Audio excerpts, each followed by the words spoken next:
Hole 12, par 3, 279. I think the basket is to the right of that large tree group, and then sitting close to in front of that enormous tree over there.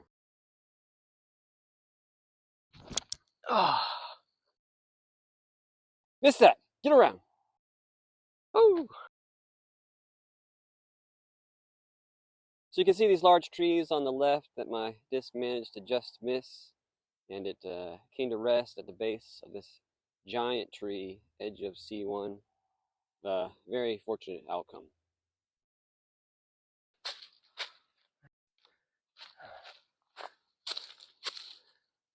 Man, let's see if I can make this putt.